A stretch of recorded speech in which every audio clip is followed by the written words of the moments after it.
ददाति पूर्वम् यो वै वेदांश्च प्रहिणोति तस्मै तं देवमात्मबुद्धिप्रकाशम् मुमुक्षुर्वै शरणमहं प्रपद्ये।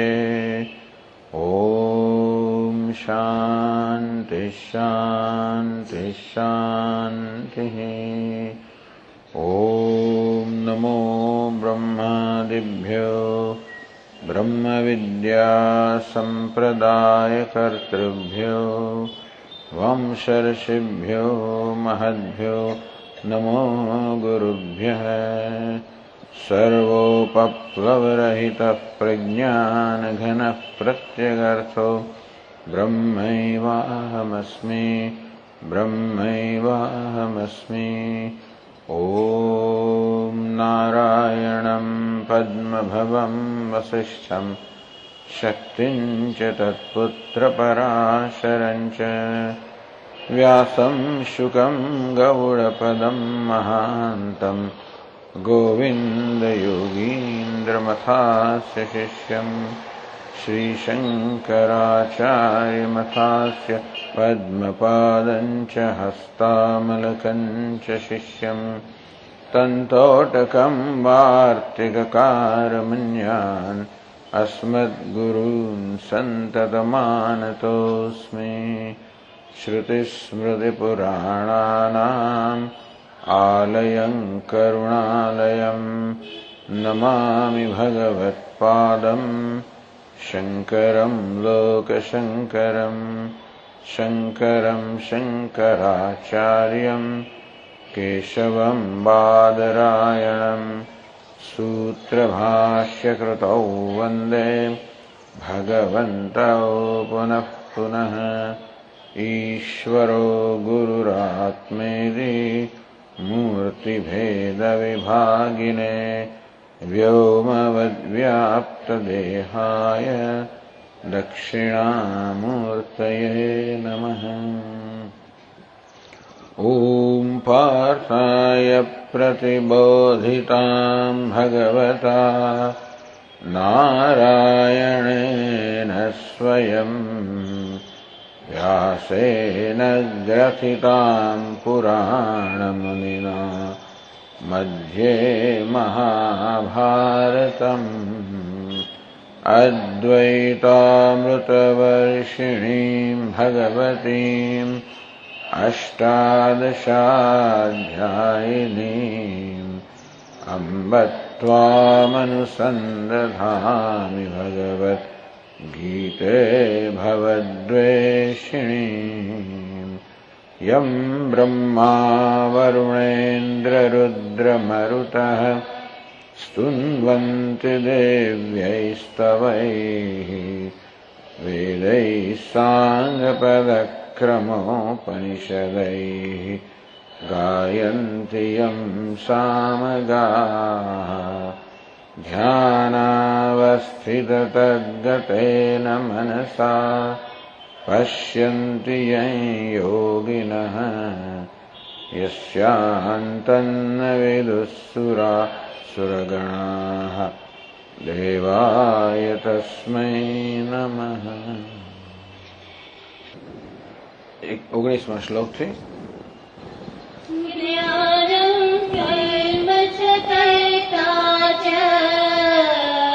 ज्ञानं कर्म च कर्ता च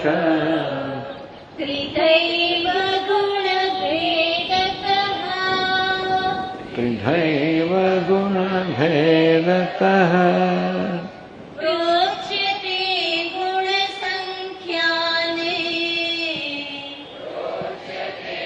गुणसङ्ख्याने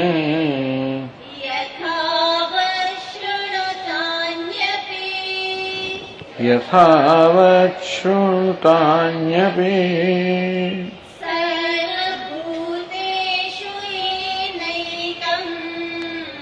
सर्वभूतेषु येनैकम्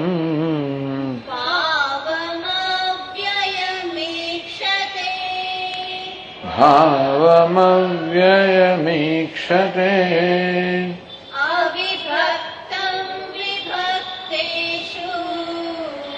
अविभक्तं विभक्तेषु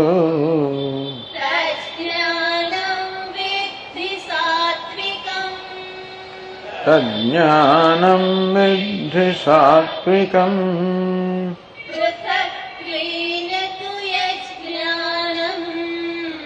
पृथक्त्वेन तु यज्ञानम्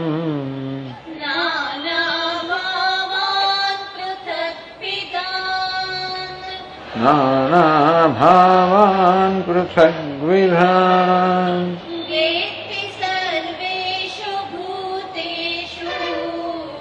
वेत्ति सर्वेषु भूतेषु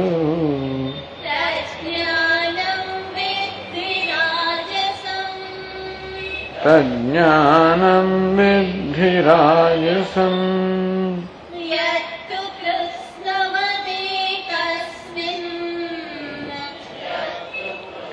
नवदेकस्मिन्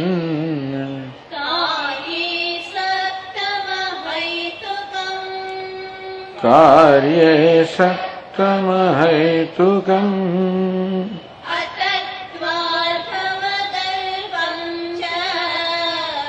अतत्त्वार्थवदल्पञ्च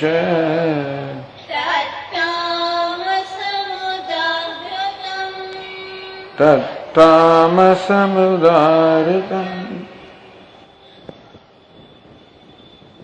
तो भगवान ने कहो ज्ञानम कर्म च कर्ता च त्रिधैव गुणभेदतः।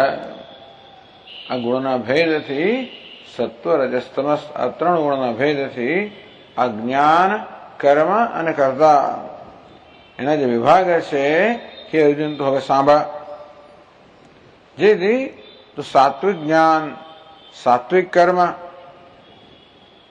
ને ગ્રહણ કરી શકે अर्थात तारा ज्ञान ने सात्विक बनावવાનો प्रयत्न कर, तारा कर्म ने सात्विक बनावવાનો प्रयत्न कर, तू स्वयं सात्विक करता बन तो पछी कर्म संन्यास शक्य है। पहली कक्षानो कर्म संन्यास से આપણું कर्म सात्विक बने। नियतम संगरहितम अराग द्वेषतः कृतम। भगवान ने કહ્યું કે ભાઈ नियत होय संगरहित होय कार्यमित्येव यत्कर्म नियतम क्रियते अर्जुन। कार्य ये कर्म करવું જોઈએ એ પ્રકારે જે નિત્ય કે નિયમિત જે નિત્ય કર્મ કરે અને કર્મફળની આસક્તિ વગર જે કર્મ કરે છે એ પ્રકારના કર્મફળની આસક્તિના સંન્યાસ ભગવાને સાત્વિક સંન્યાસ કરે। तो पहला सात्विक संन्यास ए प्रकार पछी विविदिशा संन्यास पछी विद्वत संन्यास आ प्रकारनो क्रम छे। पहलो क्रम छे कर्मयोग जेमां राग द्वेषनो संन्यास। बीजो संन्यास छे विविदिशा संन्यास जेमां कर्मनो संन्यास। त्रीजो संन्यास छे विद्वत संन्यास जेमां अज्ञाननो कर्तृत्वनो संन्यास। तो છેવટે આપણે વિદ્વાન બનવાનું છે। કર્તૃત્વ ભાવનાથી એ બોજથી મુક્ત થવાનું છે। એ થવા માટે આપણે ઉપદેશ જોઈએ કરવા માટે એ માટે વિવિધિશા સંન્યાસ જોઈએ પણ તે માટે કર્મયોગ રૂપી સંન્યાસ જોઈએ। એટલે આપણું કર્મ સાત્વિક બને, આપણી ભાવના સાત્વિક બને, આપણે સાત્વિક कर्म करना सात्विक करता बनीए। એવું કરવા માટે ભાઈ રજોગુણી કર્મ કેવું હોય, રજોગુણી જ્ઞાન કેવું હોય, રજોગુણી કરતા કેવો હોય, તમોગુણી કર્મ કેવું હોય, તમોગુણી જ્ઞાન કેવું હોય, તમોગુણી કરતા કેવું પણ જાણવું જોઈએ।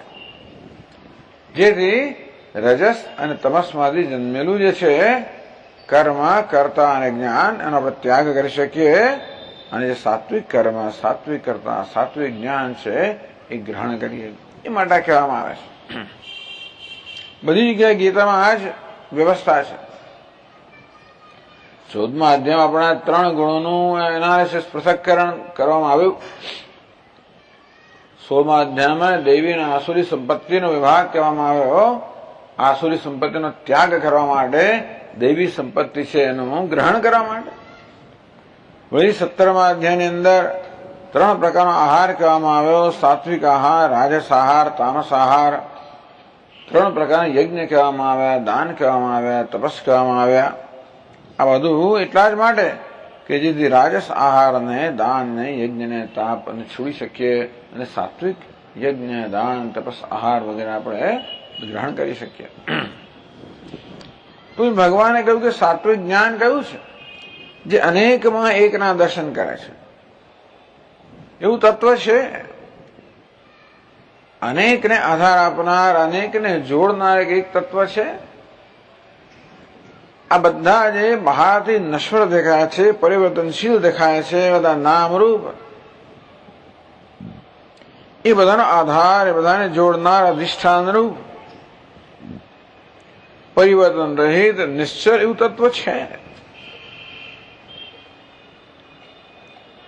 તો એ દર્શન જે કરે છે એ તો મહાજ્ઞાની છે, એનો પ્રશ્ન જ નથી. પણ એ પ્રકારની ભાવના પણ કરે છે. કર્મયોગમાં એવું જ્ઞાન નથી હજી કર્મયોગીને, એને બ્રહ્મનું જ્ઞાન નથી. કર્મયોગી બ્રહ્મની ભાવના કરે છે. વાસુદેવ સર્વમિતિ, આ સર્વ વાસુદેવ છે. હજી એના જ્ઞાનનો વિષય નથી, એની ભાવનાનો વિષય છે. ભાવના કરે છે.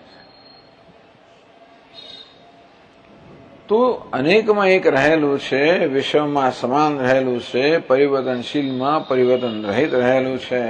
આ સર્વમાં એવો નિત્ય નિશ્ચલ પરમાત્મા રહેલો છે.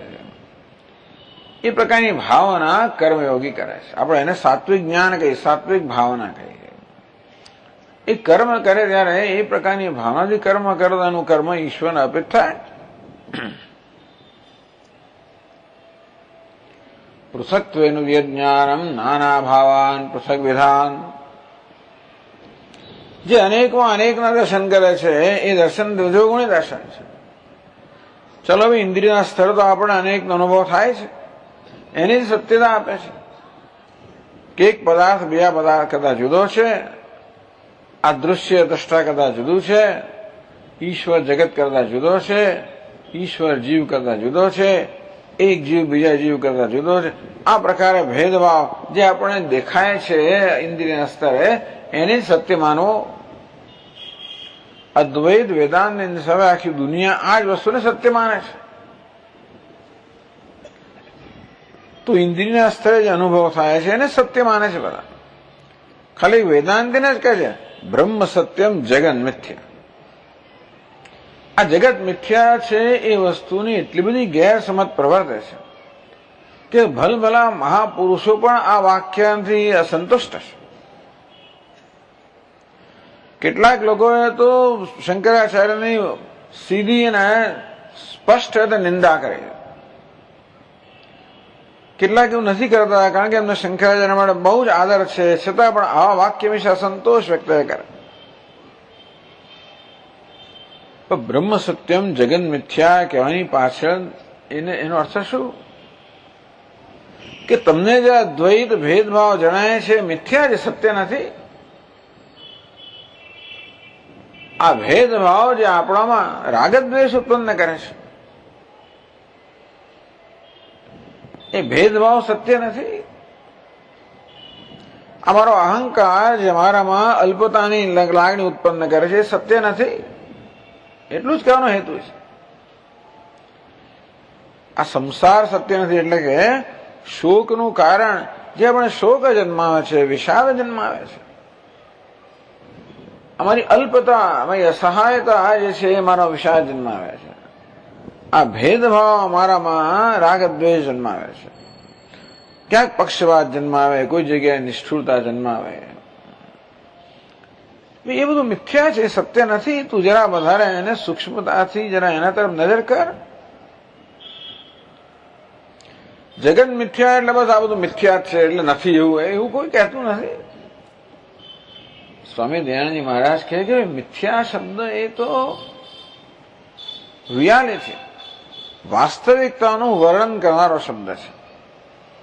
જેમ સત્ય શબ્દ એક પ્રકારની વાસ્તવિકતાનું વર્ણન કરે છે, સત્ય એટલે અબાધિતમ, જેનો બાધ ન થાય, જેમાં ક્યારેય પરિવર્તન ન થાય, જે સદા એવું ને એવું જ રહે, નામ સત્ય. તો મિથ્યા શબ્દ પણ એક પ્રકારની વાસ્તવિકતાનું વર્ણન કરનારો શબ્દ. મિથ્યા એટલે ખરાબ એવું નથી, મિથ્યા એટલે નથી એવું પણ નથી. મિથ્યા એટલે જે પરિવર્તનશીલ છે, પરતંત્ર છે, જે દેખાય છે એવું નથી. જે સત્ય દેખાય છે વાસ્તવમાં સત્ય નથી. એ જે ભગવાન કહે છે ને અહીંયા આગળ, સર્વભૂતેષુ યેનૈકમ ભાવમ અવ્યયમીક્ષતે, આ બધું વ્યય અર્થાત વિનાશી છે. એ વિનાશીમાં જે અવિનાશીના દર્શન કરે છે. એવું ક્યારે હોય? જો વિનાશીનો માત્ર વેશ જ હોય, એ સત્ય ન હોય, તો જ આપણે અવિનાશીના દર્શન થાય ને. અનેકમાં એકના દર્શન ક્યારે થાય? અનેકતા માત્ર દેખાવા જ હોય, તો જ આપણને એમાં રહેલી એકતાના દર્શન થાય. આપણે ભિખારીની અંદર પેલા કરોડપતિનું દર્શન ક્યારે કરી શકીએ? ભિખારી માત્ર વેશ જ હોય અને પેલો અભિનેતા ખરેખર કરોડપતિ હોય, એ આપણે જોઈ શકતા હોઈએ, તો ભિખારીનો બાદ થઈ જાય કે ભિખારી મિથ્યા છે, દેખાય તો છે પણ સાચો નથી. તો બધું ભગવાન છે, બ્રહ્મ સત્યમ. એ જ પરમાત્મા અનેકતાને સાચી ના માનશો. આ ભેદભાવને સાચો ના માનશો. ટૂંકમાં તમારા જીવનના ભેદભાવ ઉપર અચશો નહીં. આપણું જીવન આ અનેકતા પર ન રચાયું હોવું જોઈએ. ભેદભાવ આપણા જીવનનો પાયો ન હોવો જોઈએ. આ બધા ભેદભાવ જે અભેદ રહેલો છે, એના પર આપણું જીવન આધારિત હોવું જોઈએ. આપણા મૂલ્ય બધા છે એ બધા ભેદભાવને સત્યતા આપીને ન રચાયેલા હોવા જોઈએ, પણ ભેદભાવમાં જ અભેદ રહેલો છે એના પર આધારિત હોવા જોઈએ. અહિંસા, સત્ય, અસ્થેય બધા મૂલ્યો જ આપણને શીખવામાં આવે છે. એ બધા અદ્વૈત પર જ રચાયેલા છે, દ્વૈત પર નહીં. તો જ અહિંસા શક્ય છે. જયારે હું જે રીતે મારી જાતને મારી સાથે વર્તું છું એવું જ તમારી સાથે વર્તવાનો પ્રયત્ન કરું, તો જ અહિંસા શક્ય છે. આત્મોપમ્યેન સરત્વ સમમ પશ્યતિ અર્જુન. જેમ પોતાની સાથે વર્તે છે એ પ્રકારે બીજા સાથે વર્તે છે, એ તો મહાપુરુષ છે. પણ એવું પ્રયત્ન કરનાર પણ એને આપણે અહિંસક કહીએ. એટલે ભલે ના આ શરીર બીજું દેખાતું હોય, પણ આત્મા બીજો નથી. આ દેહમાં જે ચૈતન્ય, એ જ આ દેહમાં અન્ય દેહમાં ચૈતન્ય છે. ભલે તારા અનુભવનો વિષય ન હોય, પણ ક્યારે કોઈક દર અનુભવનો વિષય ક્યારે બનશે? તું એને જયારે તારા વર્તનનો પાયો બનાવીશ, ત્યારે તું ભેદભાવને સાચો માનીશ, તો ભેદ ક્યારે અનુભવનો વિષય બનવાનો જ નથી. પૃથક્ત્વેન વિજ્ઞાનમ નાના ભાવાન પૃથક વિધાન વેત્ય સર્વેષુ ભૂતેષુ. બધા ભૂત બધા જુદા દેખાય છે અને જુદાઈને સત્ય માને છે. ચૈતન્ય અનેક દેખાય છે, એ ચૈતન્ય અનેકતાને સત્ય માને છે. ઈશ્વર જણાતો નથી એટલે ઈશ્વર છે નહીં, બીજા અન્યત્ર છે, સ્વર્ગમાં એવું જે માને છે. આ કેવું જ્ઞાન છે? આ રજોગુણમાંથી જન્મેલું જ્ઞાન છે. કોઈ એથી ચડિયાતો માણસ કોણ છે? યત્તુ કૃષ્ણ વદેકસ્મિન કાર્ય સક્તમ અહેતુકમ. જે અનેકમાં એક જોઈએ તો સાત્વિક માણસ છે, અનેકમાં અનેક જોઈએ તો રજોગુણી માણસ છે, પણ એકમાં બધું જુએ. એક જ નાની મૂર્તિ, બસ આ જ ભગવાન, આથી વધારે નહીં. અથવા હું જે ભગવાન માનું છું એ જ ભગવાન, એ સિવાય બીજો કોઈ ભગવાન નહીં. આવું અત્યંત સંકોચિત દૃષ્ટિ, અલ્પમ છે, અત્યંત સંકોચિત દૃષ્ટિ ધરાવનાર, પોતાના સિવાય બીજું કોઈ પ્રકારની દૃષ્ટિનો જે સ્વીકાર ન કરી શકે, અસહિષ્ણુ, ઇનટોલરન્ટ, જે કશી વસ્તુ ટોલરેટ ના કરી શકે, સહન ના કરી શકે, અસહિષ્ણુ. અહેતુકમ, આ પ્રકારની માન્યતાનું કારણ શું? ભાઈ તું આને ભગવાન કહેતો હોય તો પછી આમાં ફેર શું છે?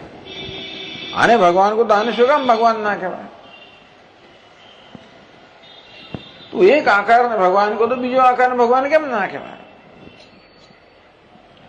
તું ભગવાન ને તારો ભગવાન અમુક નામ ધરાવે છે, તો બીજું નામ ધરાવનાર ભગવાન કેમ નહીં? એક ही राम रहीम. જો રહીમ ભગવાન તો રામ કેમ ભગવાન નહીં? ના, આ ભગવાન ને પેલો એવું શા માટે? અમારી માન્યતા છે કે ભગવાન તો આ નિરાકાર છે, એટલે તારી માન્યતા છે. બીજું માને છે કે ભગવાન સાકાર છે, તો શા માટે નહીં? અમારું શાસ્ત્ર ના પાડે છે, એટલે શું થઈ ગયું? એનું શાસ્ત્ર ના પાડે છે, તો એક શાસ્ત્ર જો માની શકાય તો બીજું શાસ્ત્ર કેમ ના માની શકાય?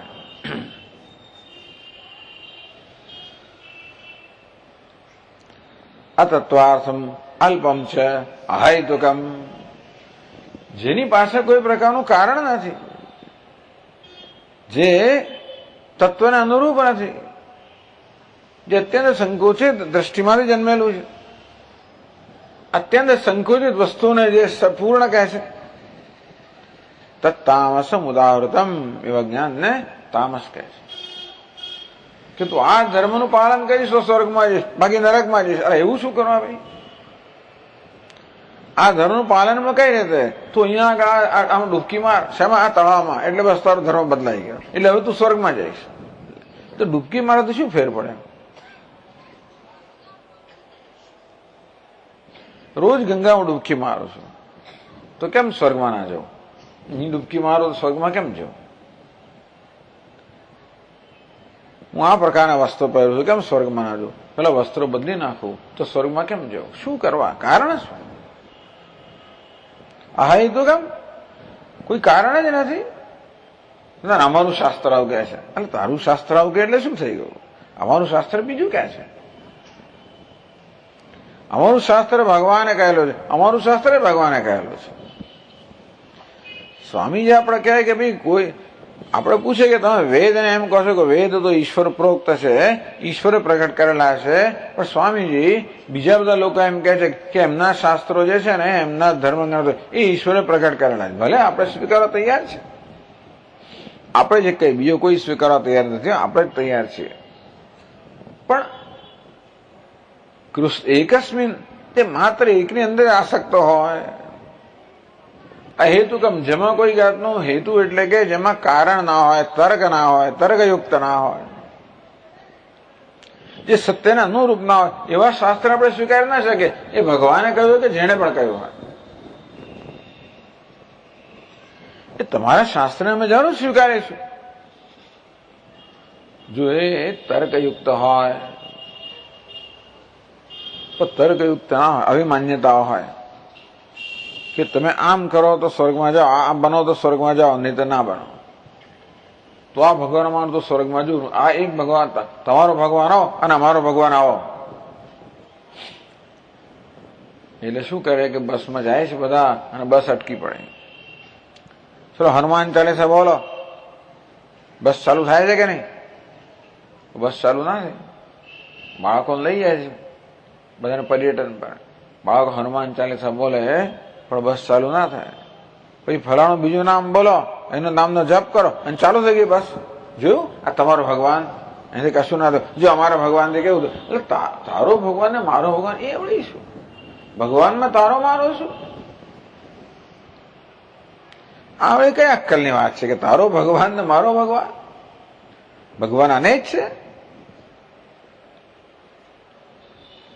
આ હેતુ કેમ?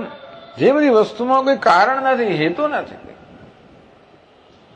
તામસ ઉદાહૃતમ, આ પ્રકારના જ્ઞાનને તામસ એટલે તમો ગુણમાંથી જન્મેલું જ્ઞાન કહેવામાં આવે છે. આ પ્રકારે ભગવાને જ્ઞાનના 3 વિભાગ કર્યા: સાત્વિક, રાજસ અને તામસ. જ્ઞાનમ કર્મ છે, કરતા છે. હવે કર્મ, 3 પ્રકારનું કર્મ આપણને કહેશે. તો 23મા શ્લોકમાં કહેશે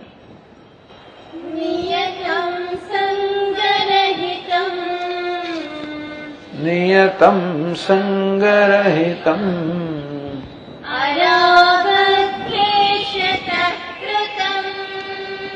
અરાગદ્વેષતઃ કૃતમ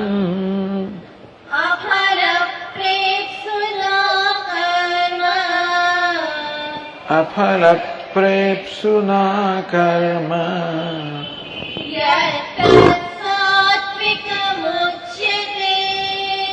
યત તત્સાત્વિકમુચ્યતે.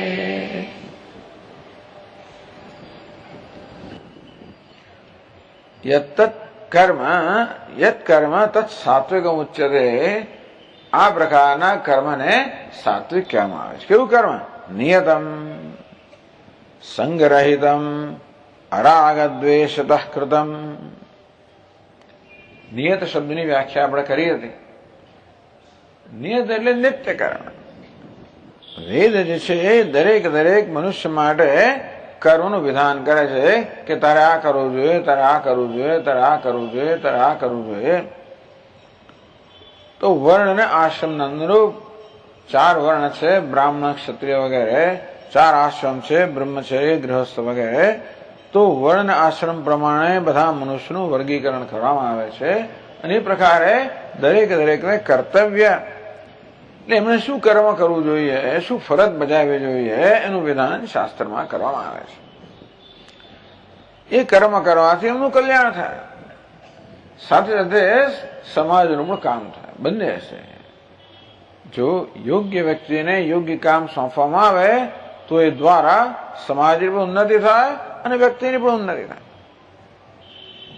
તો આ સમાજ વ્યવસ્થાની પાછળનું પ્રયોજન છે. અથવા એવું બધું ના હોય, આજકાલ સ્વામીજી કઈ એવું કઈ રહ્યું નથી હવે કે કોણ કયા વર્ણનો છે અને શું છે, એટલે આપણે એવું છોડી દઈએ. તો નિયતમ એટલે જે માટે આપણે લાગે કે જે પ્રકારની રુચિ આપણે ધરાવીએ છીએ, જે પ્રકારની આવડત આપણે ધરાવીએ છીએ, જે પ્રકારનું કામ કરવાની યોગ્યતા આપણે ધરાવીએ છીએ, અથવા ચાલો ને છોડો યોગ્યતા કે નહીં, પણ જે વસ્તુ જે સંજોગોમાં આપણે કરવાની છે. આપણે સવારથી સાંજ સુધી આપણી સમક્ષ જુદા જુદા સંજોગો ઉપસ્થિત થતા હોય છે અને દરેક સંજોગ આપણી પાસેથી અમુક પ્રકારના પ્રતિભાવની અપેક્ષા રાખતું હોય છે. આમ જુદા સંજોગોમાં આપણે જુદા જુદા પ્રકારના વેશ ભજવવાનો હોય છે. ક્યારેક પિતા રૂપે, ક્યારેક પુત્ર રૂપે, ક્યારેક ભાઈ, ક્યારેક પતિ, ક્યારેક પત્ની, ક્યારેક માં, ક્યારેક દીકરી વગેરે વગેરે. ક્યારેક સાહેબ, ક્યારેક વળી નોકર. જુદા પ્રકારના વેશ આપણે ભજવવાનો હોય છે જુદા સંજોગોમાં. તો જે પ્રકારનો વેશ આપણે ભજવવાનો હોય એના અનુરૂપ કર્મ કરો, નામ નિયત કર્મ. બીજું કઈ ના સમજ પડે તો સ્વામી અમે તો કઈ શાસ્ત્ર ભણ્યા નથી અને શાસ્ત્રમાં શું કહ્યું છે એમને તો ખબર નથી, કઈ વાંધો નહીં. એટલા માટે આપણા આ બધા ધર્મ ગ્રંથો છે, રામાયણ, મહાભારત વગેરેની અંદર વિસ્તારપૂર્વક આપણે સમજાવવામાં આવ્યું કે ભાઈ પિતાનો ધર્મ શું છે અને પુત્રનો ધર્મ શું છે અને પત્નીનો ધર્મ શું છે અને પતિનો ધર્મ શું છે વગેરે. તો આ પ્રકારે જે કઈ વેશ આપણે ભજવવાના હોય એ વેશને અનુરૂપ કર્મ એ સંજોગોમાં કરવું, એનું નામ નિયત કર્મ, નિત્ય કર્મ, એને કર્તવ્ય કહો, ફરજ કહો. તો ફરજની ભાવનાથી, કર્તવ્યની ભાવનાથી કે આ કર્મ મારે કરવું જોઈએ, આ કર્મ કરવું એ મારી ફરજ છે, આ કર્મ કરવું મારા માટે યોગ્ય છે. સંગરહિતમ એ પ્રકારનું કર્મ કરવામાં કોઈ પ્રકારનો સંગ નથી. ફરજ બજાવવાની પ્રક્રિયામાં મને શું લાભ થશે, મને શું મળશે એ પ્રકારની કોઈ ગણતરી નથી. જો ગીતામાં સર્વત્ર કર્મફળની આસક્તિનો ત્યાગ કરવાનો કહ્યું છે, કર્મફળની અપેક્ષાનો ત્યાગ નહીં, કર્મફળની આસક્તિનો ત્યાગ. કર્મફળની અપેક્ષા એટલે શું? આપણે કર્મ કરીએ એટલે અમુક પ્રકારનું પરિણામ આવે એવી અપેક્ષા તો હોય જ બધાને. કોઈ પણ માણસ પ્રયોજન વગર કર્મ ના કરી શકે. આપણે નાનું મોટું ગમે તે કર્મ કરીએ એની પાછળ કંઈક પ્રયોજન તો હોય જ. તમે અહીં આવો ત્યારે પ્રયોજન તો હોય, શ્રવણ કરવાનું. અપેક્ષા પણ કે આપણે સમજ પડે કે જ્ઞાન પ્રાપ્ત થાય, આપણું કલ્યાણ થાય, એ અપેક્ષા હોય. આમ દરેક કર્મ કરવા પાછળ આપણને કશી ને કશી અપેક્ષા હોય તો સમજી શકાય. તો કર્મફળની આસક્તિનો ત્યાગ એટલે શું? કર્મનું ફળ મારી અપેક્ષા પ્રમાણે જ આવવું જોઈએ, એ પ્રકારના આગ્રહનો ત્યાગ. બસ આટલું જ છે. હું કર્મ કરું ત્યારે કોઈ પ્રકારની અપેક્ષા તો છે જ. આપણે ઘરેથી નીકળીએ એટલે આ સ્થળે પહોંચવાની અપેક્ષા તો છે જ. એવું ના હોય તો પછી હવે આવી જ ના શકીએ. ઘણા લોકો એમ સમજે કર્મ કરો પણ કર્મફળની આસક્તિ એટલે તમે તમારે બસ કર્મ કર્યા જ કરો. એટલે પણ ઘેરથી નીકળીએ એટલે શું કર્મ કરવું એટલે શું? ક્યાંક પહોંચવા માટે ઘેરથી નીકળીએ એને બસ જે રસ્તો હવે પકડી લીધો એવું તો કઈ ચાલવાનું, એને કર્મ ના કહેવાય. એટલે ઘરેથી નીકળીએ એટલે આપણે આ સ્થળે પહોંચવું છે અને 6:30 પહોંચવું છે એ પ્રકારની અપેક્ષા તો મનમાં હોય, એ જ આપણે યોજના કરી હોય તો કર્મફળની આસક્તિનો ત્યાગ એટલે શું? મારી ધારણા પ્રમાણે જો કર્મફળ ના મળે તો પણ એ સ્વીકારવા હું તૈયાર છું. એટલે કે જે બને છે, જે વસ્તુ હું નિયંત્રણ કરી શકતો નથી એ વસ્તુ ઈશ્વર આપેલી છે અને તેથી હું ખેલ દિલીથી કે ઈશ્વરના પ્રસાદ રૂપે એનો સ્વીકાર કરવા તૈયાર છું. God give me the serenity to accept gracefully what I cannot change. બહુ સરસ પ્રાર્થના છે અંગ્રેજીમાં. God give me serenity, એને serenity prayer કહે છે. ભગવાન આપ મને સ્વસ્થતા આપો જેથી જે વસ્તુ હું બદલી ના શકું એનો હું પ્રસન્નતાથી સ્વીકાર કરી શકું. જે હું બદલી ના શકું એનો હું પ્રસન્નતાથી સ્વીકાર કરી શકું. ચાલો પ્રસન્નતા તો છોડો, વિરોધ વગર સ્વીકાર કરી શકો. પ્રસન્નતા તો કદાચ આપણી અણગમતી વસ્તુ બને તો પ્રસન્નતા તો જરા મુશ્કેલ છે, એ તો જરા વધારે પડતી અપેક્ષા છે. પણ વિરોધ વગર સ્વીકાર કરી શકો, ખેલ દિલીથી સ્વીકાર કરી શકો, ઈશ્વરના પ્રસાદ રૂપે સ્વીકાર કરી શકો. ઘણી વાર પ્રસાદ થોડું કડવું મોં કરીને આપણે ખાઈ રહ્યા છે એટલે પ્રસાદ કડવો હોય તો આપણે ખાઈ લઈ લઈએ ખરા, અને ભગવાનનો પ્રસાદ છે માટે આપણે એનો વિરોધ તો ના કરીએ. આપણે ના ભાવે તો પણ ભગવાનનો પ્રસાદ હોવાના કારણે આપણે આરોગી જઈએ ખરા. તો ભગવાનનો પ્રસાદ કેવો હશે આપણે નક્કી ના કરીએ. જે પૂજારી હોય નક્કી કરે કે આજે ભગવાને શું ધરાવ્યો છે, અહીં જે આપે આપણે લેવાનું હોય. આજકાલના ભક્તો તો કે નહીં મને આ નહીં પેલું આપો, પછી થાય એમ જોઈએ આમ ના આપે પેલું ફળ આપે. એવું ખરેખર ભક્તો તો એવું ના કરે. પોતે પ્રસાદની પસંદગી ના કરે, જે આપવામાં આવે એને પ્રસાદ તરીકે સ્વીકારે લે. તો કર્મ કરતી વખતે પોતે અપેક્ષા તો રાખીએ હતી કે અમુક પ્રકારનું પરિણામ આવવું જોઈએ, પણ એવું પરિણામ બદલવાની કે પરિણામ નક્કી કરવાની સ્વતંત્રતા મને નથી. કર્મણ્યવાધિકારસ્તે મા ફલેષુ કદાચન. ભગવાને બીજા અધ્યાય બહુ સરળ વાત કહી કે અર્જુન કર્મ કરવાનો તો અધિકાર છે, અર્થાત કર્મનું નિયંત્રણ કરવાની સ્વતંત્રતા છે. માટે કર્મની તારે જવાબદારી લેવી જોઈએ. મા ફલેષુ કદાચન, પરંતુ કર્મના ફળનો નિર્ણય કરવાની સ્વતંત્રતા તને નથી. તારા ધનુષમાંથી બાણ મારવાની સ્વતંત્રતા તને છે, અને બાણ મારે ત્યારે કયું લક્ષ્ય છે એ લક્ષ્યને વિધવા માટે તું બાણ મારે. એમ હવામાં બાણ છોડતો નથી કે એવું છોડવું હોય તો એ પણ એ રમત છે, એ પણ જાણે એક પ્રકારનું કર્મ છે. ના નથી, રમત છે. પણ સામાન્ય રીતે બાણ છોડતા હોય ત્યારે કોઈ લક્ષ્યને ધ્યાનમાં રાખીને બાણ છોડીએ. કોઈ પણ માણસ બાણ છોડે તો એવી તો અપેક્ષા હોય કે લક્ષ્ય મિલાય, પરંતુ મારું બાણ લક્ષ્યને વિંધશે કે નહીં એ નક્કી કરવાની સ્વતંત્રતા મને નથી. કારણ કે એકવાર બાણ મારા ધનુષ્યમાંથી છૂટ્યું પછી એ ક્યાં જશે એ મારા હાથમાંથી કુદરતના નિયમો નક્કી કરે કે બાણ ઈચ્છિત જગ્યાએ પડશે કે નહીં પડે, આપણા લક્ષ્યને વિંધશે કે નહીં. મેં અમુક ગણતરી કરી હોય કે અમુક બળથી નાખવું તો અમુક જગ્યાએ પહોંચે, મારો ભૂતકાળનો અનુભવ છે એ બધાને ધ્યાનમાં રાખીને મેં ગણતરી કરીને કર્યું હોય, એ ના નથી. પરંતુ મેં જે ગણતરી કરી હોય એ ગણતરી સાચી જ હોય, એ ચોક્કસ જ હોય,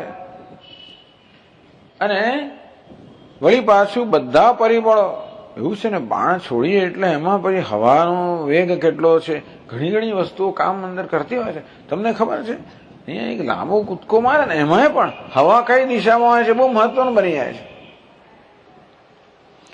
જે દિશામાં કૂદકો મારી એ દિશામાં હવા હોય તો ફેર પડી જાય, અને ઉલટી દિશામાં હોય તો ફેર પડી જાય. એટલે લોકો આખો પેલી હારી જાય ને જીત, એટલે હાર જીતનો ફેર પડી જતો હોય છે. એ તસુનો ફેર પડી જાય, હારી ગયા. તો ઓલિમ્પિક્સની અંદર તો તસુ એટલે કેટલે 25 લોકો વચમાં આવી જાય, આવું થઈ જાય છે. માં ફલેષુ કદાચન. આમ કર્મફળનો નિશ્ચય કરવામાં કેટલા બધા પરિબળો હોય છે, એ પરિબળો મારા કાબુમાં નથી હોતા. બધા અનનોન વેરિયેબલ્સ. અનનોન વેરિયેબલ કેટલા બધા અજ્ઞાત પરિબળો હોય જેનું મને જ્ઞાન ના હોય. કેટલાય જ્ઞાત પરિબળો હોય જેનું નિયંત્રણ ના કરી શકું. શું કોને કલ્પના હતી કે અમેરિકાની આવી આ આર્થિક સ્થિતિ કરોડભૂત, કોઈ કલ્પના જ ના આવે. કરોડભૂત કેટલી વાર લાગી. તમે લોકોએ વોલ સ્ટ્રીટ એવું નામ કદાચ સાંભળ્યું છે તમારામાં કેટલાકે. એ તો દુનિયાભરમાં પ્રસિદ્ધ વોલ સ્ટ્રીટ, એટલે ત્યાં કામ કરનાર લોકો તો આમ કોલર ઊંચો કરીને ફરનારા હોય, લાખો ડોલરો કમાનારા લોકો હોય બધા. એ વોલ સ્ટ્રીટ નામની વસ્તુ રહી જ નથી હવે, ગઈ. જે બધી કંપનીઓને કારણે એને વોલ સ્ટ્રીટ કહેવાતી હતી, કંપનીઓ ગઈ. કંપની ગઈ એટલે કંપની નામ રહ્યું હશે, પણ જે કામ કરતા હતા એ તો ગયું બધું. ઇન્વેસ્ટમેન્ટ બેન્કિંગ બધું પૂરું થઈ ગયું, જેને કારણે વોલ સ્ટ્રીટ કહેવાતો હતો. કોને કલ્પના હોય? કોઈની કલ્પના ના હોય. અને પોતાના હજારો લાખો ડોલર આ બધામાં તમે લોકો રોક્યા હોય, એની કિંમત સોની ચોથા ભાગની થઈ ગઈ. પોતાના રિટાયરમેન્ટ ફંડ, પેન્શન ફંડ, આ બધા ઊંચા ને ઊંચા ભાવ જનારા સ્ટોકમાં રોક્યા હતા તો કરોડભૂત થઈ ગયું. હવે માણસ તો રિટાયર થઈ એક ચોથા ભાગનું ના મળે ને, એવું થઈ ગયું. ભગવાન એનું ભલું કરશે, પણ આ તો આવું થઈ ગયું છે. કોને ખબર? અનનોન વેરિયેબલ્સ, અજ્ઞાત પરિબળો. એ તો એમને માટે અજ્ઞાત છે, આપણે માટે તો જ્ઞાત જ છે. કયું પરિબળ? લોભ, છેતરપિંડી, અપ્રામાણિકતા. આપણે કહેવામાં ને સત્ય અહિંસા, સત્ય અસ્તેય, સત્ય અહિંસા, ચોરી ન કરવી, વણજોગવું ન સંગરવું. ચોરી ના કરવી, જરૂર ના હોય એવું સંગ્રહ ના કરવો વગેરે. ચાલો છોડો ને, આપણે અત્યારે ક્યાં એની ચર્ચા કરીએ, પણ આ બધું થયું છે એની નોંધ દુનિયાએ લીધી હોય કે ન લીધી હશે. પરંતુ આ અપ્રામાણિકતાને કારણે, લોભને કારણે, કઠોપનિષદ જોયું ને કે માણસ પોતાની ભોગ વૃત્તિને કાબૂમાં ન રાખી શકે. સ્વચ્છંદતાને કારણે, ભોગ વૃત્તિને વશ થવાને કારણે છે એના કરતા વધારે જોઈએ. પોતાને ત્રેવડ ના હોય તો જોઈએ, એવી ત્રેવડ હોય તો બરોબર, ત્રેવડ ના હોય પોતાની પાસે 1000 રૂપિયા અને જોઈએ અને 10,000 રૂપિયાની વસ્તુ જોઈએ, એટલે બીજો લોભીઓ તો ધુતારો ભૂખ્યા ના મારે. એટલે ધુતારો કે હાલે હું તને આપું. 1000 રૂપિયા હોય કે અને 10,000ની વસ્તુ આપવા લે, એ પેલો લે. પછી 10,000ની વસ્તુ આપણે ક્યારેક તો પાછળ તો આપવા, પણ એ આપવાની ત્રેવડ હોય ને. એટલે આનું ઘરે ગયું અને પેલા આપેલા એ પણ બંને જ ડૂબ્યા. આપીને કારણ કે આ ના આપે એટલે એનું ઘર લીલામ થઈ જાય, અને પેલાને કશું મળ્યું નતું, એ ડૂબ્યા, બધા ડૂબ્યા. લોભિયા ને ધુતારા બધા ગયા. આમ તો કે છે લોભિયા હતા ધુતારા ભૂખ્યા ના, અહીં તો ધુતારા ભૂખ્યા મર્યા ટૂંકમાં. લોભિયા ધુતારા બધા ગયા, પણ લોભિયા ને ધુતારા જ ગયા છે, બધા એવા જ છે. પણ એમાં તમારા મારા જેવા પણ આવી ગયા. કારણ કે છેવટે જેના પાયામાં લોભ અને ધુતારાપણું હોય એ વસ્તુ ક્યાં સુધી ટકવાની છે? આ જે કેપિટલિસ્ટ સિસ્ટમ છે ને, જે બધી માર્કેટ ઇકોનોમી, જે સ્પર્ધા પર ચાલનારી વસ્તુઓ છે, આ બધી માણસના લોભ વગેરે પ્રોત્સાહન, સિદ્ધાંત દ્રષ્ટિએ બધું બરોબર છે, પરંતુ આપણે વ્યવહારમાં જોવા જઈએ તો એ આખી પદ્ધતિ જે છે એ માણસના લોભને પ્રોત્સાહન આપનારી છે. આજે તો આવતીકાલે બધું કડડભૂસ થવાનું છે, કારણ કે જુએ નહીં લોકો કે આ લોભ અમારું સંચાલન કરી રહ્યા છે. પ્રામાણિકતા હોય તો બહુ સરસ પદ્ધતિ છે. લોકશાહી જેવી ઉત્તમ પદ્ધતિ કોઈ નથી કાગળમાં.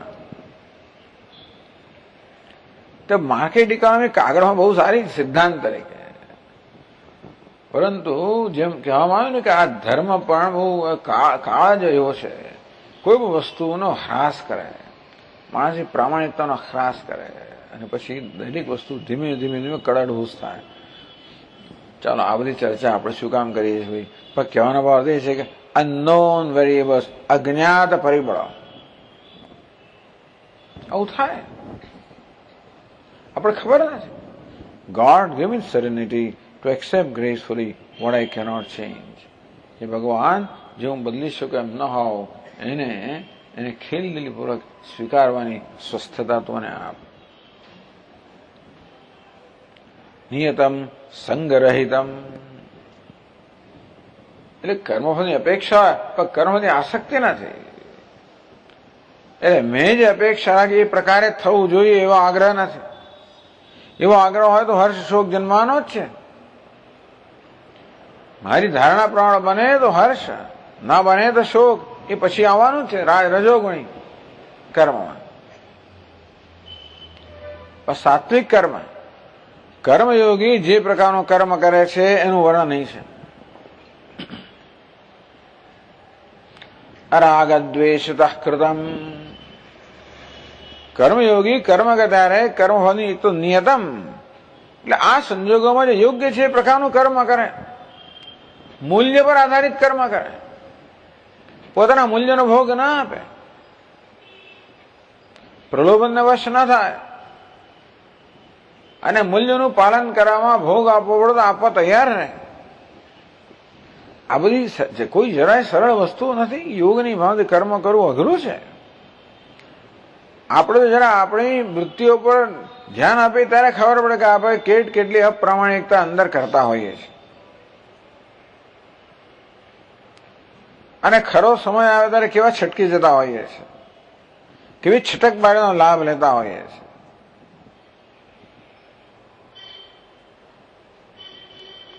પણ ડરવું નહીં, સાચું બોલવા ન ડરવું, તો એને માટે પછી તો ન ડરવું એટલે શું? સાચું બોલવામાં પછી તો વાંસા પર ફટકાવા પડે એવી તૈયારી આપણે હોતી નથી. હરીશ્વરની તૈયારી આપણે તૈયારી ના હોય.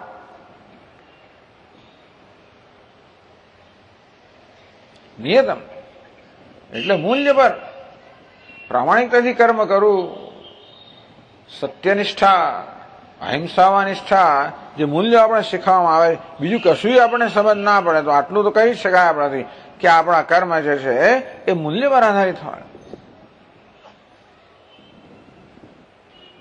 સંગ્રહિતમ, એમ કરવામાં હું કોઈના પર ઉપકાર કરતો નથી, અને તેથી આ કર્મનું જે કંઈ પરિણામ આવશે એનું હું ભગવાનના પ્રસાદ તરીકે સ્વીકારીશ, એ પ્રકારની તૈયારી સાથે કરવામાં આવે. અરાગ દ્વેષતઃ કૃતમ, કર્મયોગી કર્મ કરે ત્યારે રાગ અને દ્વેષ એના પ્રેરક બળો નથી. સામાન્ય મનુષ્ય કર્મ કરે ત્યારે રાગ અને દ્વેષના પ્રેરક બળો હોય છે. જે કર્મ મને ઈચ્છિત વસ્તુની પ્રાપ્તિ કરાવનારું હોય એ કર્મ હું કરું, અથવા જે કર્મ મને ફાયદો કરાવનારું હોય હું કરું, જે કર્મ નુકસાન કરાવનારું હોય એ ના કરું. પછી સાચું હોય તો એ ના કરું. કરવું કેમ કરું? સાચું છે માટે કરું એવું નહીં, ફાયદો કરવાનો છે માટે કરું, અને ખોટું છે માટે ના કરો એમ નહીં, પણ નુકસાન કરવાનું છે માટે ના કરવું. આ કરવા ન કરવાની પાછળ શું ગણતરી છે? કર્મયોગી તો કર્મ કરે કારણ કે સાચું છે, અને ના કરે માટે કારણ કે ખોટું છે. આપણે રાગ દ્વેષ આપણે કે ભાઈ કરને હવે કઈ જો આ કરીશ તો આટલો લાભ મળી જશે, કર. પણ કરવું એવું કે નહીં સાચું નથી માટે નહીં કરું.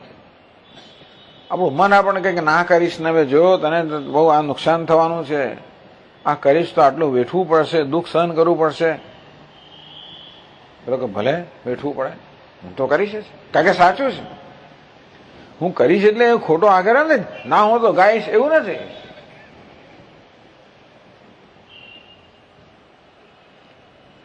પણ કારણ કે આ કર્મ સાચું છે, આ મૂલ્યો પર આધારિત છે, આ સંજોગો કરો મારી ફરજ છે, એ મને છાજે એવું છે. મનુષ્યના મોભાને છાજે એવું આ કર્મ છે. હું પિતા છું એને છાજે એવું આ કર્મ છે, હું પુત્ર છું એને છાજે એવું આ કર્મ છે. દરેક સંજોગોમાં જે આપણો મોભો હોય એ મોભાને છાજે એવું કર્મ કરવું જોઈએ. અને પછી આપણે તો બસ છટકી જઈએ, એવું કર્મ કરો તો બહુ કઠિન છે. દુઃખ મિત્યવ્યાત કર્મ કાય ક્લેશ ભયાત તેજે, નહીં આ તો બહુ દુઃખ જન્માવનારો છે, છોડી દો. આમ છટકી જવું એવું નહીં. નિયતમ સંગરહિતમ રાગ દ્વેષતઃ કૃતમ. રાગ અને દ્વેષના પ્રેરક બળ નથી, પરંતુ કર્મ યોગ્ય છે, કરવા યોગ્ય છે, મારા માટે યોગ્ય છે, આ સંજોગોમાં યોગ્ય છે, માટે હું કરું છું. આ મને ફાયદો કરાવનારો છે માટે કરું, કે આ નુકસાન કરાવવાનું છે માટે ન કરું. એ ગણતરી જયારે કરવામાં ન કરો તો એ રાગ અને દ્વેષથી પ્રેરાઈને કર્મ થયું કહેવાય. આ તો ઈષ્ટની પ્રાપ્તિ થશે, અનિષ્ટનો પરિહાર થશે. સામાન્ય રીતે આપણી જાતને એવી વૃત્તિ હોય, ઈષ્ટ પ્રાપ્તિ અનિષ્ટ પરિહાર. ઈષ્ટ એટલે ઈચ્છિત વસ્તુની પ્રાપ્તિ, અનિષ્ટ એટલે અનિચ્છિત વસ્તુનો પરિહાર, દૂર થવું. આપણે એવું ઈચ્છીએ તો કે નહીં, આ યોગ સાચું છે માટે કરું છું. ઈષ્ટ પ્રાપ્ત થાય તો બરોબર છે, ન થાય તો કઈ વાંધો નહીં. આ સાચું છે માટે કરું છું, અનિષ્ટ જતું રહેશે તો સારું છે, ન જાય તો કઈ વાંધો નહીં. કર્મયોગીમાં આવી હિંમત છે, બહાદુરી છે, નિર્ભયતા છે. કે ભગવાનનો ભક્ત છે, ભગવાન પર આધારિત છે, ભગવાન જે કરે સ્વીકારવા તૈયાર છે. આ ફલ પ્રેપ્સુના કર્મ કહ્યું તે પ્રમાણે કોઈ વ્યક્તિગત ફળની અપેક્ષા રાખ્યા વગર. વ્યક્તિગત ફળ એટલે શું? બે પ્રકાર, ફળના બે અંશ હોય. કર્મ કરો એટલે ફળ તો આવવાનું જ છે, કર્મ કરો એટલે ફળ તો મળવાનું જ છે. ને આગળ કહ્યું તે પ્રમાણે અમુક પ્રકારના ફળની અપેક્ષા વગર, અમુક પ્રયોજન વગર કોઈ કર્મ કરી જ ના શકે. તો આ ફલ પ્રેપ્સુના, ફળની પ્રેક્ષા વગર, ફળની ઈચ્છા વગર કર્મ કરે છે. એટલે શું? આ બધું લોકો સમજતા નથી હોતા. ફળની ઈચ્છા વગર કરવું એટલે વ્યક્તિગત લાભની ગણતરી વગર. બસ કર્મ કરીએ એટલે કોઈ ફળની અપેક્ષાથી જ કરતા હોય, કોઈ ફળ કે પ્રયોજન ધ્યાનમાં રાખીને જ કરતા. તમે ઘરમાં રસોઈ બનાવો તો પ્રયોજન હોય કે ના હોય? 5 જણની રસોઈ બનાવજો એવું કરો કે નહીં, કે તપેલી લઈને જેટલું આવે બધું નાખ્યા કરવાનું એવું હોય?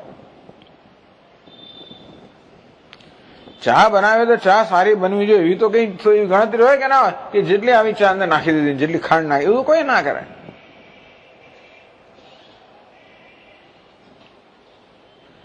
ઘરમાં હોય, ઓફિસમાં હોય, ખેતરમાં હોય, કોઈ પણ જગ્યાએ હોય,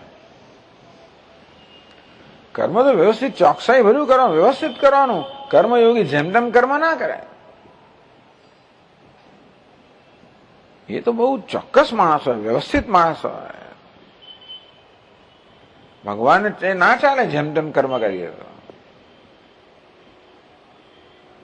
આપણે માટે કર્મ કરીએ તો કેવું ચોક્કસ કરે, એવું ભગવાન આપણે ચોક્કસ કર્મ કરવાનું ના. સમજો મને ગમે તો ચાલે, પણ ભગવાને ના ચાલે.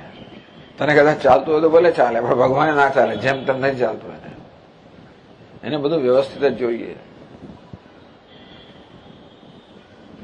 આ ફલ પ્રેપ્સના, પરંતુ ફળની પ્રેપ્સા વગર, ફળની ઈચ્છા વગર. એટલે શું? કોઈ વ્યક્તિગત લાભની ઈચ્છા વગર. આ કર્મ દ્વારા જે ફળ આવે એથી મારો અહંકાર સંતોષાય એ પ્રકારની ગણતરી વગર.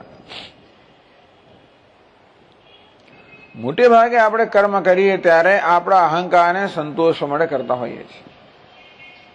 કે મને કઈ યશ મળે, મને કઈ કીર્તિ મળે, મને કઈક આમાંથી મળે એવી જાતની અપેક્ષાથી કરતા હોઈએ છીએ. અથવા બીજા કોઈ પ્રકારની અપેક્ષા. આપણે ઇન્દ્રિયને કોઈ ઝંખાને આપણે સંતુષ્ટ કરવા માટે, કોઈ લાગણીને સંતુષ્ટ કરવા માટે, ટૂંકમાં આપણા વ્યક્તિત્વની કોઈને કોઈ સ્તરની ઝંખનાને સંતુષ્ટ કરવા માટે આપણે કર્મ કરતા હોઈએ એને ફળ કહેવાય તો નહીં. આ ફલ પ્રેપ્સુના, મારી કોઈ ઝંખનાને સંતોષવા મળે, ભગવાનની ઝંખનાને સંતોષવા કર્મ કરો છો.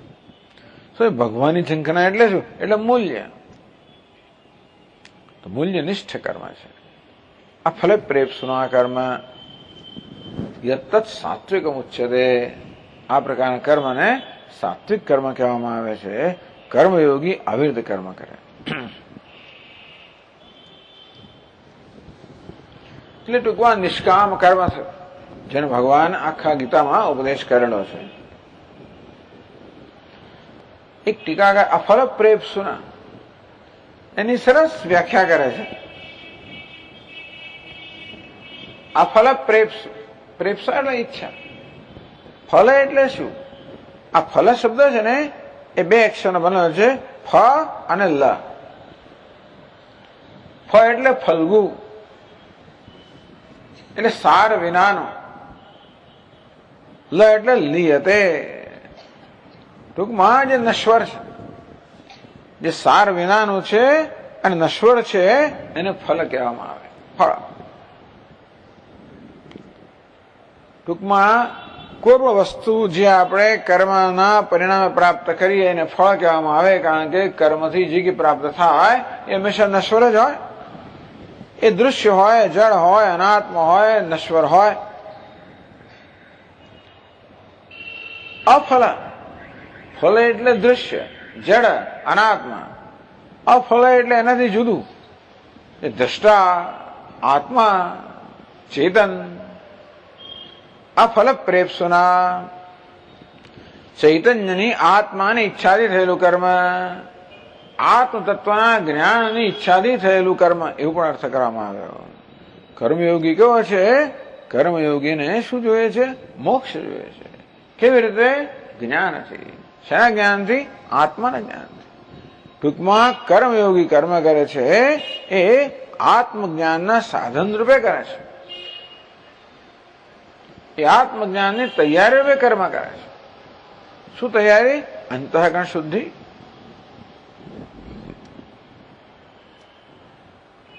ત્યારે ચાલો બીજો જે કર્મ છે, જે સંસારી માણસ કર્મ કરે, એ કર્મ કેવું હોય?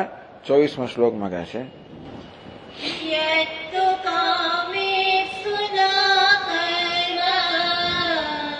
યત્તુ કામેપ્સુના કર્મ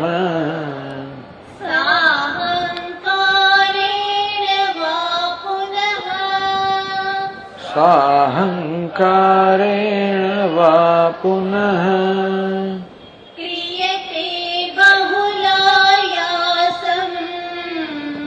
ક્રિયતે બહુલાયાસમ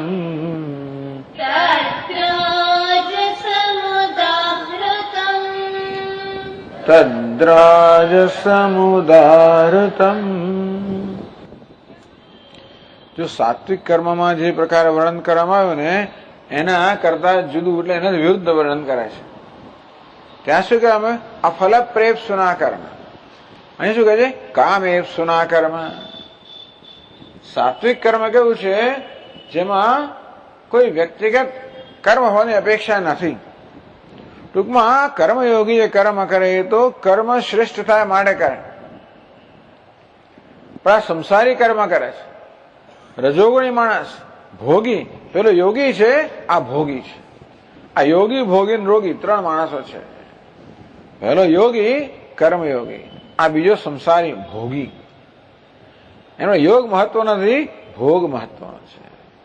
યત્તુ કામેપ્સુના, એ કર્મ કરે ત્યારે એની પાછળ તો ગણતરી હોય કે આમાંથી મને વ્યક્તિગત શું મળવાનું છે.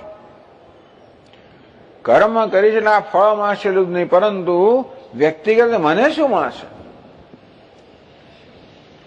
એ તો ક્યાંય પણ કર્મ કરતો હોય, કોઈ ફેક્ટરીમાં નોકરી કરતો હોય, ઓફિસમાં કામ કરતો હોય, અરે કોઈ જગ્યાએ કોઈ સંસ્થામાં કામ કરતો હોય, સેવાનું સમાજ સેવાનું કામ કરતો હોય, તોય પણ કામ એપ્સના એની પાછળ પણ ગણતરી હોય કે એમાંથી વ્યક્તિગત મને શું લાભ મળશે, મારી કેટલીક અહીંયા ઓળખાણો નવી થશે, કેટલીક વગ વધશે, ખબર નહીં જાત જાતની બધી પ્રકારની માણસ જાત જાતની ગણતરી કરતા હશે. કામ એપ્સના ટૂંકમાં આ સંસારી માણસ છે, અવિવેકી માણસ છે. એના મનમાં એવો નિશ્ચય થઈ ગયો છે કે મને દુનિયાના જેટલા વધારે પદાર્થો મળે એટલો હું વધારે સફળ છું. દરેક વ્યક્તિની પોતાની સફળતાની વ્યાખ્યા હોય છે. અનેક પ્રકારની સફળતા પ્રાપ્ત કરવા માટે વ્યક્તિ પ્રયત્ન કરતી હોય. પેલો સાત્વિક માણસ છે, કર્મયોગી છે, એ પણ સફળ થવા જ ઈચ્છે છે, પરંતુ એની પોતાની સફળતાની વ્યાખ્યા છે એ પ્રમાણે. એની સફળતાની શું વ્યાખ્યા છે કે કેટલે અંશે મને આંતરિક સંપત્તિ પ્રાપ્ત છે. બે પ્રકારની સંપત્તિ છે, એક છે દુન્યવી સંપત્તિ, બીજી છે દૈવી સંપત્તિ, આંતરિક સંપત્તિ. દુન્યવી સંપત્તિ તો બધા જાણે છે, ધન સંપત્તિ, સત્તા, પ્રતિષ્ઠા અને સ્વર્ગ, આ બધી દુન્યવી સંપત્તિ છે. ભલે એ સંપત્તિ કે ગુનો નથી કર્યો, પરંતુ બીજી એક સંપત્તિ છે, આંતરિક સંપત્તિ છે. અહિંસા, સત્ય, અક્રોધ, ત્યાગ, શાંતિ, અપૈશુનમ, દયાભૂતેષુ અલોલુપ્તુમ. 16મા અધ્યાયમાં ભગવાને જે બધી દૈવી વૃત્તિઓની વાત કરી, આ બધી દૈવી સંપત્તિ છે. તો આ જે કર્મયોગી છે, જે યોગી છે, એ આ પ્રકારે દૈવી સંપત્તિ જે છે ને, એ દૈવી સંપત્તિનો સંચય કરવા માંગે છે. ટૂંકમાં આ સંપત્તિ વધારવામાં એ પોતાની સફળતા જુએ છે.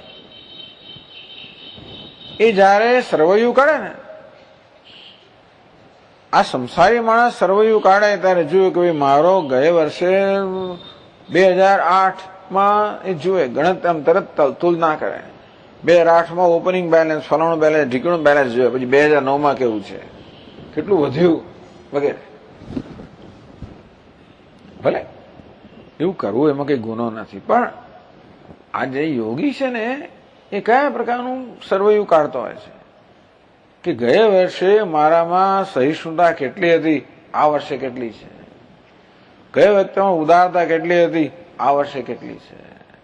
પહેલા મારામાં સત્યનિષ્ઠા કેટલી હતી, અત્યારે કેટલી છે. પહેલા મારા સદગુણો કેવા હતા, અત્યારે કેવા છે. જે પોતાના સદગુણોના સંચયમાં સફળતા જુએ છે,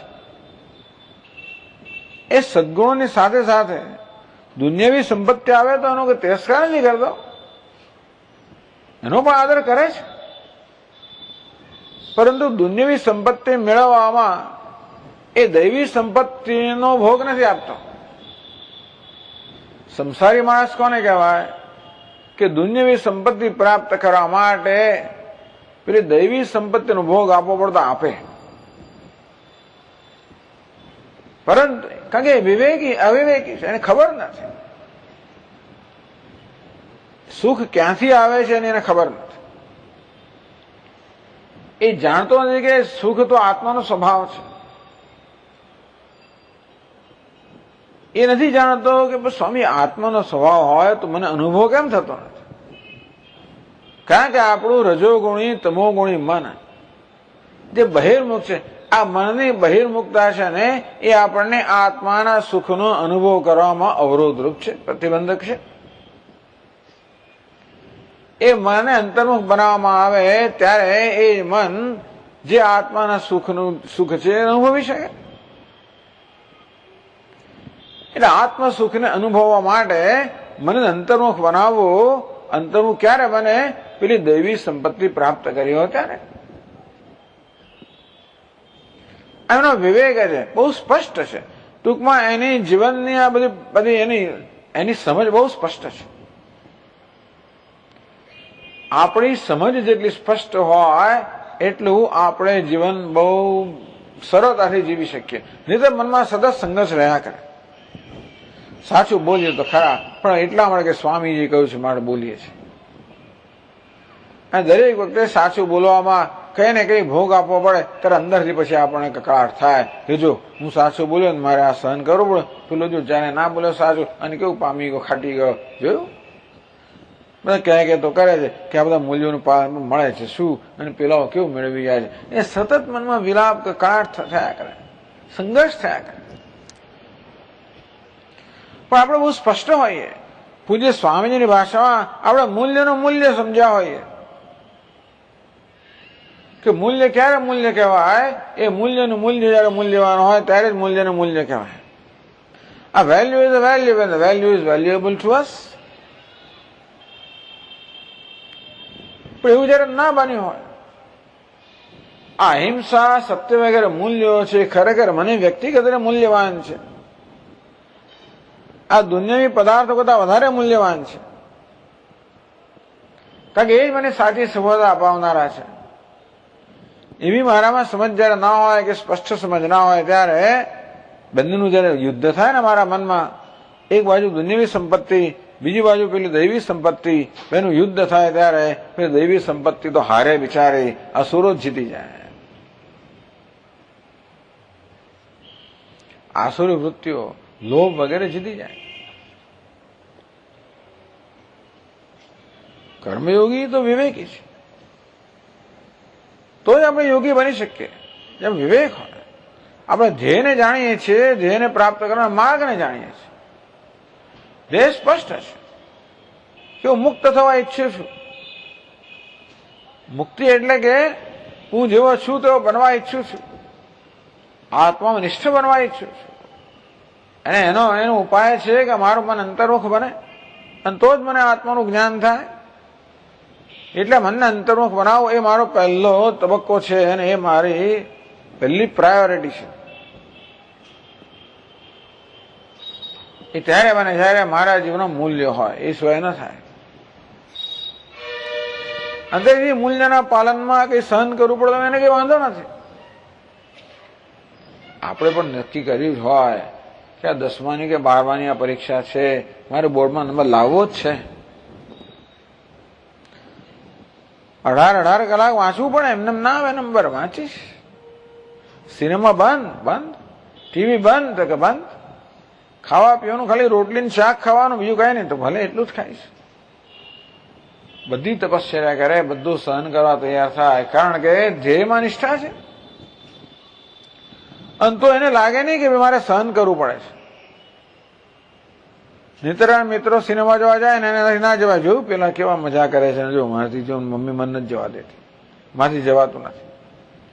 પોતાનો જ નિશ્ચય હોય કે ના ના આ તો બધી વસ્તુઓ તો નકામી છે, એ તો ગમે ત્યારે મળશે, અત્યારે આ ક્યાંય ગમે ત્યારે મળવાનું નથી, નક્કી છે, એને સ્પષ્ટ છે.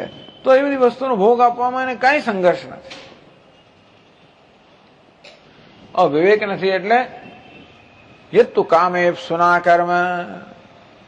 આ વિવેક ના હોવાને કારણે જે પોતાની કામનાઓને મહત્વ આપે છે કે કામના પૂરી કરવી મહત્વનું છે, કર્મ મહત્વનું નથી, પરંતુ કામના પૂરી કરવી મહત્વનું છે. એ કામના પૂરી કરવાની પ્રક્રિયામાં કર્મને જરા મચડવું પડે, થોડીક અપ્રામાણિકતા ચાલે. હવે તો થોડા મૂલ્યોમાં બાંધછોડ કરવી પડે તો ચાલે, કારણ કે તો જ મને મારું ધ્યેય પ્રાપ્ત થાય, નહીં તો પ્રાપ્ત ન થાય. કામે સુના કર્મ, જેના જીવનમાં કામનાનું મહત્વ વધારે છે. સાહંકારેણ વા પુનઃ, એટલે રાગદ્વેષ મહત્વના છે. કામના એટલે રાગદ્વેષ, પોતાના રાગદ્વેષને પૂરા કરવા, પોતાના રાગદ્વેષને સંતોષવા, એ મહત્વનું છે. એમાં એને સફળતા લાગે છે. સફળતા શેમાં જોવે છે? રાગદ્વેષને સંતોષવામાં સફળતા જોવે છે. દુનિયાવી વસ્તુ પ્રાપ્ત કરવામાં સફળતા જોવે છે. સાહંકારેણ વા પુનઃ, આ રજોગુણી માણસમાં અહંકાર હોય, પાછો એનો માન હોય, અહંકાર હોય, અભિમાન હોય, હું કરી રહ્યો છું, મેં કર્યું. પણ સ્વામીજી મેં વારંવાર કહેતા હોય છે, આમ સેલ્ફ મેડ મેન. ઘણા લોકો આવું કહેતા હોય છે, આમ સેલ્ફ મેડ મેન. સ્વામીજી, મેં કોઈને મદદ લીધી નથી, એકલા આ બધું ઊભું કર્યું છે, મારી જાતે આ બધું કર્યું છે. સ્વામીજીને પોતાની ફેક્ટરીમાં લઈ જાય, પોતાનો ધંધો બતાડે, પોતાનું ઘર બતાડે, બતાવીને કહે કે આ બધું કરવામાં મેં કોઈને મદદ લીધી નથી, મેં જાતે બધું ઊભું કર્યું છે, સેલ્ફ મેડ, મેં કર્યું છે. આ શું બતાવે છે? અહંકાર, અભિમાન બતાવે છે.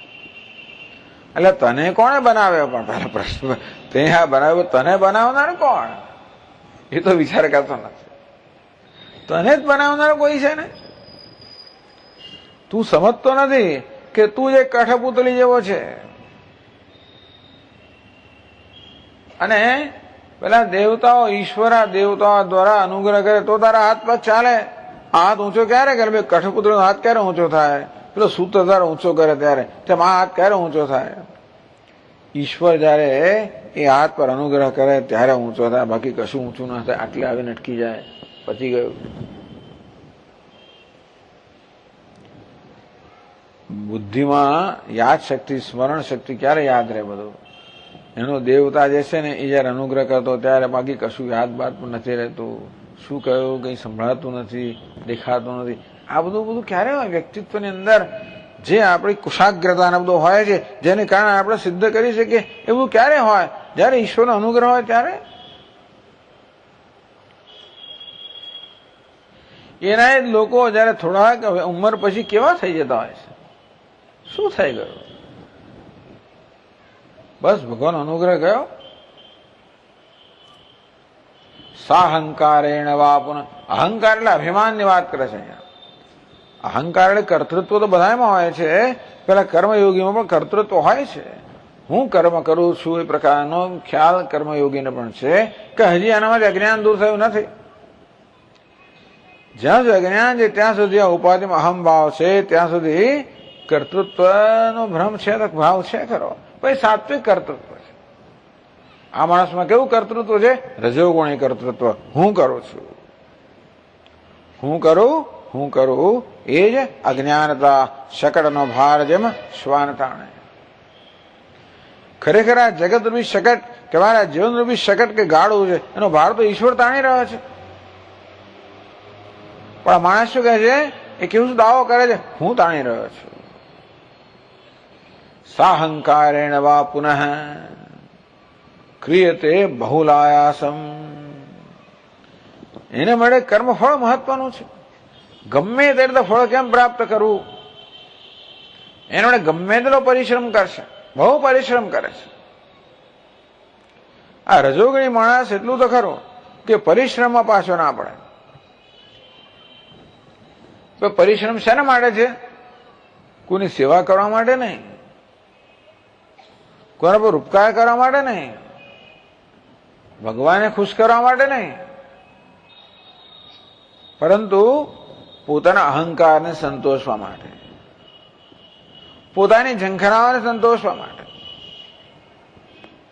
પોતાની ભોગ વૃત્તિ કે સફળતાની ઝંખનાને સંતોષવા માટે. અને એ ઝંખનાઓ એવી છે ને કે જેમ જેમ તમે એને સંતોષવા જાઓ તેમ તેમ એ વધારે વધારે માંગણી કરતી જ જાય. આ ભોગ વૃત્તિ કહો, અભિમાન કહો,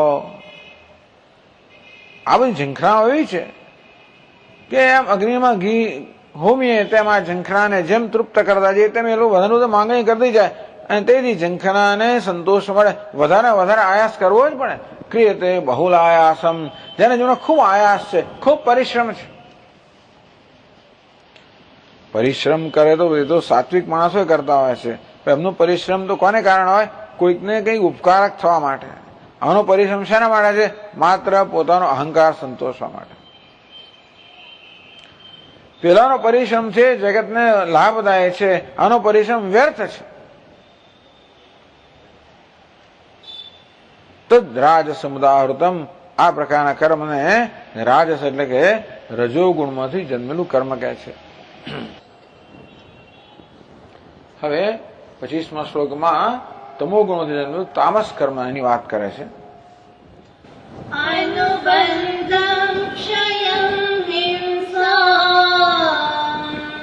અનુબંધમ ક્ષયમ હિંસા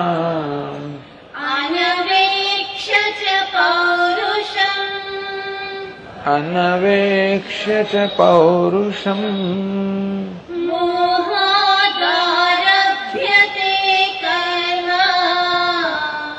મોહાદારભ્યતે કર્મ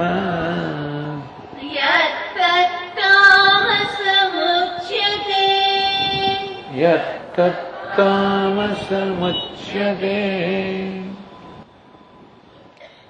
મોહાદ આરભ્યતે, જે કર્મ મોહથી અવિવેકથી કશા પ્રકારની સમજણ વગર જ કરવામાં આવે છે. આ રજોગુણી માણસ બધું સમજીને કરે છે. પેલો યોગી તો સમજીને કરે જ છે, એ તો વિવેકી છે અને તેથી ખરેખરી સમજ એનામાં જ છે. આજે ભોગી છે ને એ પણ સમજીને કરે છે, એના વ્યાવહારિક સમજ છે, એનામાં આધ્યાત્મિક સમજ નથી. આ યોગીમાં બંને પ્રકારની સમજ છે, આધ્યાત્મિક સમજ પણ છે અને વ્યાવહારિક સમજ પણ છે. એમના માનું કે કર્મયોગી લોકો ભોટ હોય છે, એટલે ઘણા લોકો એવું માનતા હોય છે કે આ લોકોને કઈ સમજ ના પડે. એવું નથી હોતું, મૂર્ખ નથી હોતા, કારણ કે એમની બુદ્ધિ જે ઠેકાણે હોય છે એટલા માટે. બુદ્ધિ ઠેકાણે હોવાને કારણે દરેક સંજોગોમાં એ લોકો સાવધાન હોય છે અને માટે એ બધા કર્મ જે કરતા હોય છે એ બધું વ્યવસ્થિત કરતા હોય છે કર્મયોગી લોકો. આ ભોગી છે ને એ પણ વ્યવસ્થિત કર્મ કરે, કારણ કે એ પણ બહુ સાવધાન છે, તો કે એને પોતાનું ઈચ્છિત ફળ જોઈએ છે અને તેથી એ પણ કર્મ ચોક્કસ હોય છે. એની ચોકસાઈ વ્યવહાર પૂરતી મર્યાદિત છે, એનામાં પેલી આધ્યાત્મિક સમજ કે ચોકસાઈ કે વિવેક નથી. પણ તમોગુણી માણસમાં એ નથી હોતું. રોગી એટલે મોહાત આરભ્યતે કર્મ, જે માત્ર મોહથી પ્રેરે ને જેનામાં વ્યાવહારિક વિવેક પણ નથી. આધ્યાત્મિક વિવેક તો છોડો, પરંતુ રજોગુણી મનુષ્યમાં કે સંસારી મનુષ્યમાં જે વ્યાવહારિક વિવેક હતો કે શું કરવાથી પોતાનો વ્યાવહારિક લાભ થાય, કે ચલો વ્યાવહારિક જે પોતાનો ધ્યેય છે એ પણ શેનાથી સિદ્ધ થાય. થોડો વ્યવહારમાં તો કંઈક ધ્યેય હોય, એ પણ સફળતા એ કેમ સિદ્ધ થાય એ સમજ તો પેલામાં રજોગુણી માણસમાં છે, એ આનામાં નથી. મોહાત આરભ્યતે કર્મ, જે કર્મ માત્ર મોહથી જ જેનો આરંભ કરવામાં આવે છે. એટલે ભગવાન પોતે સમજાવે છે કે મોહથી આરંભ થાય છે એટલે શું, તો કશી ગણતરી જે મોહતી નથી. પેલો રજોગુણી માણસ બધું ગણતરી કરે ને કરે, આ તો કશું સમજ્યા વગર કરે છે, જેમાં સમજ નથી. અનુબંધ ક્ષય હિંસા પૌરુષમ, આપણે કર્મ કરીએ ત્યારે આ બધી વસ્તુને ધ્યાનમાં રાખીને કર્મ કરતા હોઈએ છીએ. કોઈ પણ માણસ કર્મ કરે ત્યારે આ બધી વસ્તુને ધ્યાનમાં રાખીને કર્મ કરે તો આપણે કહીએ કે ભાઈ આ માણસ વિવેકી છે, એનો વ્યાવહારિક વિવેક તો છે, બીજું કઈ નહીં. તો એ પણ આનામાં નથી. અનુબંધ એટલે શું, પશ્ચાત ભાવે વસ્તુ તત્ સહ અનુબંધ ઉચ્યતે. અનુબંધ એટલે પાછળથી જે થવાનું છે, આપણા કર્મ કરવાને કારણે શું પરિણામ આવશે, શું સંજોગો સર્જાશે, આ બધાને એને અનુબંધ કહેવાય. વિચાર કરે જ નહીં. આ કર્મ કરવાને કારણે, જેમ કે દુર્યોધન બસ યુદ્ધ કરવા તો તત્વે હું એક તસુ પણ જમીન નહીં આપું.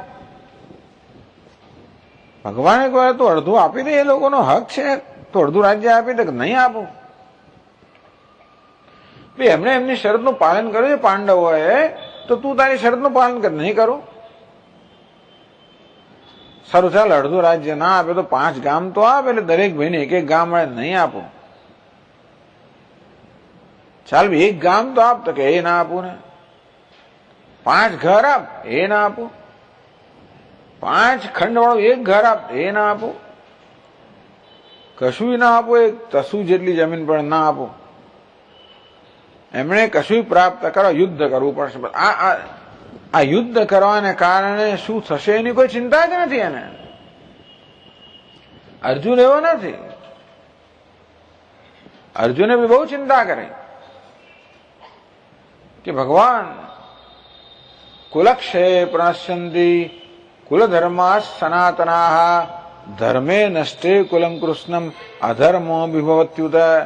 હે ભગવાન, આ યુદ્ધના પરિણામે આ બધા યુવાનો જે છે એ બધાનો વધ થઈ જશે.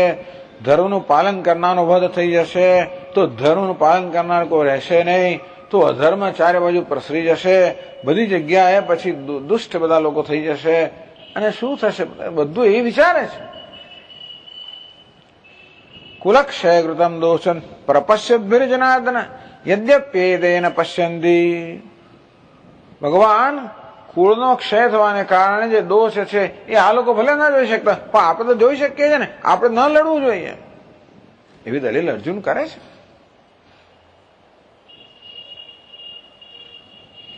એટલે અર્જુનને ખ્યાલ છે કે આ કર્મ કરવાને કારણે શું પરિણામ આવશે.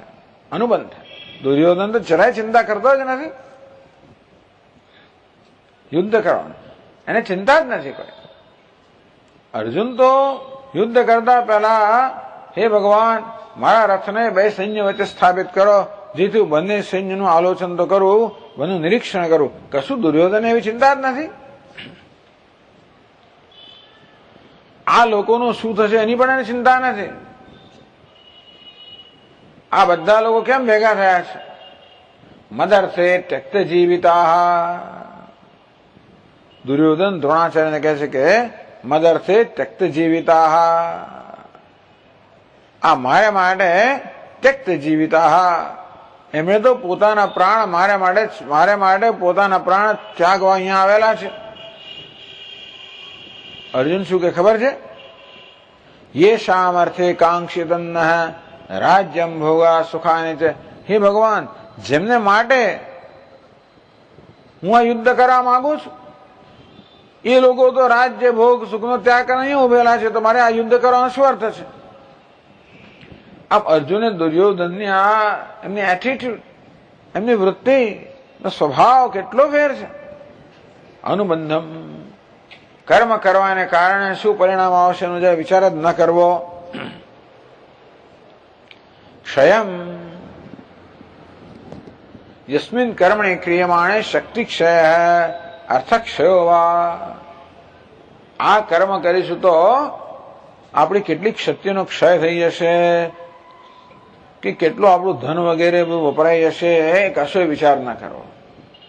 લગાવો, મોટું બનાવો, મકાન બાંધે એટલે બસ પેલા બાંધ્યું ને તો મોટું બાંધવું, એટલે પણ તારામાં એને માટેની કોઈ જાતની આવડ, એને માટેની તારામાં શક્તિ છે ખરી?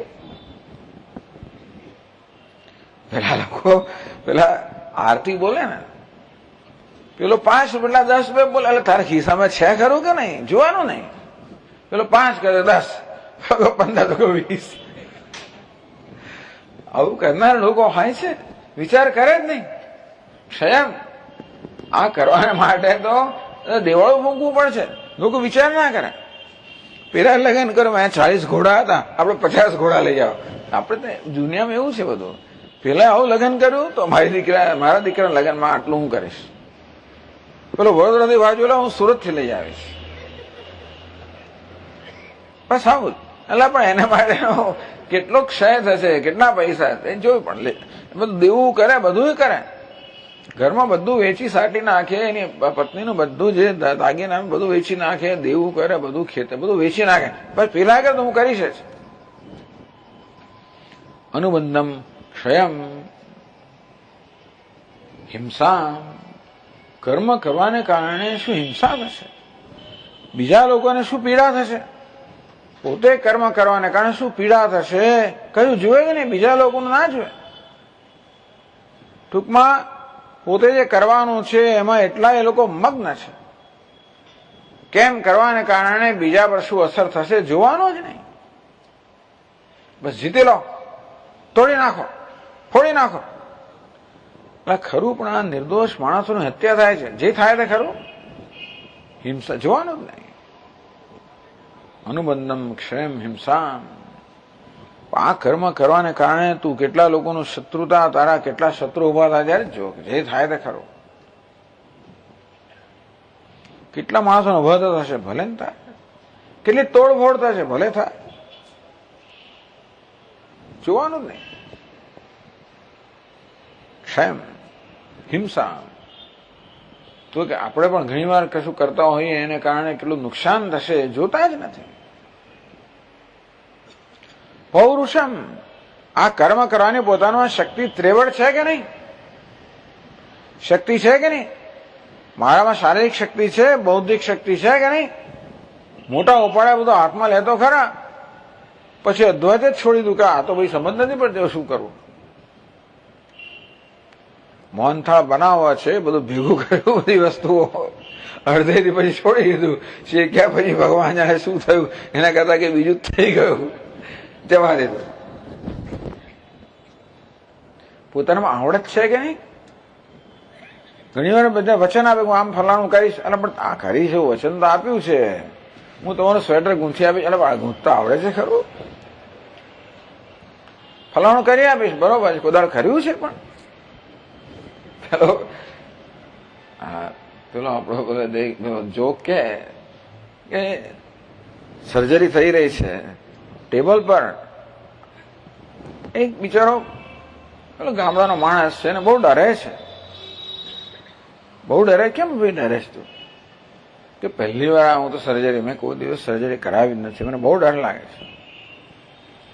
સર્જન કે જો તું શાનો ડરે છે? પહેલી વાર ડરવાનું શું છે? હું પહેલી વાર સર્જરી કરું, મને કોઈ ડર નથી. જોવાનું નહીં કે ભાઈ આપણે કોઈ દાડો કરેલું છે નથી કર્યો, બસ લગાવી રાખો. એમ કરવાથી પેલાનું શું થાય ચિંતા જ નથી. અનુબંધમ ક્ષેમ હિંસામ અનવેક્ષ પૌરુષમ. આમ પોતાનામાં આવડત છે કે નહીં, શક્તિ છે કે શું જોવાનું જ નહીં. મોહાત આરભ્ય તે કર્મ. જે કર્મ માત્ર મોહથી અવિવેકથી જ કરવામાં આવે છે, વગર વિચારે કરવામાં આવે છે. યત્તત તામસમ ઉચ્યતે. આવા કર્મને તામસ કર્મ કહેવામાં આવે છે, તમોગુણી કર્મ કહેવામાં આવે છે. પછી લાગે આ તો ભરાઈ પડ્યા એવું થાય ઘણી વાર. શરૂ કર્યા પછી દુર્યોધને ગભરાયો. દુર્યોધને પણ જયારે બંને બાજુ સૈન્ય, બંને સેનાના સૈન્યો ગોઠવાઈ ગયા એટલે ડર્યો, ગભરાયો. પછી દ્રોણાચાર્ય પાસે જઈને કહે કે મહારાજ, જો આ તો પાંડવોનું સૈન્ય, આપનો જ મહાન શિષ્ય પેલો ધૃષ્ટદ્યુમ્ને આ બધું ઊભું કરેલું છે. અને પછી એને લાગ્યું કે આ દ્રોણ ને ભીષ્મ તો આપણી તરફેણમાં એવું લાગતું નથી, આપણી બહારથી આપણી બાજુમાં છે, પણ અંદર ખાનેથી એ લોકો પાંડવો અને અર્જુન વચ્ચે એ લોકોને કોની લાગણી છે, એટલે એ લોકો ખરેખર પ્રામાણિકતા લડશે કે નહીં એ ભાઈ ખબર નથી. હવે ડર્યો, હવે ભય લાગ્યો એને. તો અત્યાર સુધી વિચાર્યું નહીં. અનવેક્ષ પૌરુષમ. બીજાઓના આધારે મદાર બાંધીને તમે કામ કરો છો. યત્ તામસ મુચ્યતે. આવા કર્મને તામસ એટલે કે તમો ગુણમાંથી જન્મેલું કર્મ કહેવામાં આવે છે. આ પ્રકારે જ્ઞાનમ કર્મ ચ કરતા છે. ભગવાન આ પ્રકારે વિભાગ કરી રહ્યા છે સત્વ રજસ તમસ, આ ત્રણ ગુણના આધારે. બસ આપણી ચર્ચા આપણે અહીંયા સમાપ્ત કરીએ છીએ. આ વર્ષે પછી ફરી પણ ચાલુ કરીશું ત્યારે એની પછીના શ્લોક છે આપણી ચર્ચા ચાલુ રાખીશું. ઓમ પૂર્ણમદઃ પૂર્ણમિદં પૂર્ણાત પૂર્ણમુદચ્યતે પૂર્ણસ્ય પૂર્ણમાદાય પૂર્ણમેવાવશિષ્યતે. ઓમ શાંતિ શાંતિ શાંતિ. શંકરં શંકરાચાર્યં કેશવં બાદરાયણં સૂત્રભાષ્યકૃતૌ વંદે ભગવन्तौ પુનઃ પુનઃ. ઈશ્વરો ગુરુરાત્મેતિ મૂર્તિભેદવિભાગિને વ્યોમવદ્વ્યાપ્તદેહાય दक्षिणामूर्तये नमः। ओम शांति शांति शांति। हरि ओम। श्री गुरुभ्यो नमः। हरि ओम। विश्वनाथ जय, अमरनाथ जय, भूतनाथ जय, उमापते।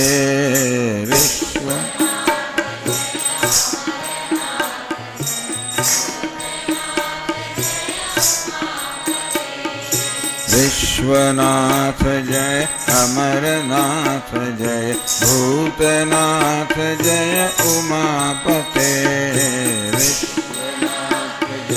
अमरनाथ जय, भूतनाथ जय, उमापते।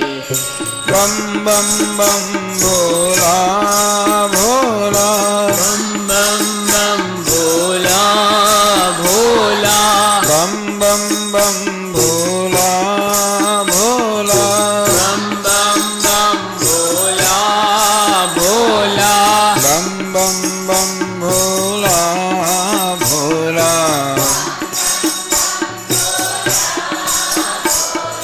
बम बम बम भोला भोला।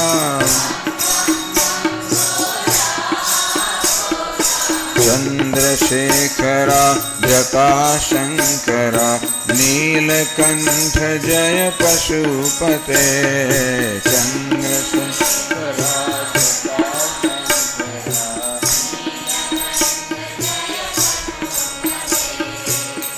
चंद्रशेखरा जटाशंकरा, नीलकंठ जय पशुपते। चंद्रशेखरा जटाशंकरा, नीलकंठ जय पशुपते। बम बम बम भोला भोला, बम बम भोला भोला, बम बम बम भोला भोला, बम बम बम भोला भोला, बम बम बम भोला भोला, बम बम बम भोला भोला, बम बम बम भोला भोला। बम बम बम भोला भोला। विश्वनाथ जय, अमरनाथ जय, भूतनाथ जय, उमापते। विश्वनाथ जय, अमरनाथ जय, भूतनाथ जय, उमापते। विश्वनाथ जय, अमरनाथ जय, भूतनाथ जय, उमापते। विश्वनाथ जय, अमरनाथ जय, भूतनाथ जय, उमापते। बम बम बम भोला भोला, बम बम बम भोला भोला, बम बम बम भोला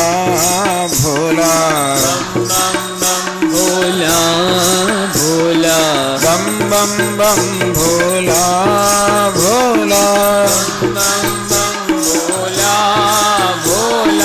बम बम बम भोला भोला। चंद्रशेखरा जटाशंकरा, नीलकंठ जय पशुपते।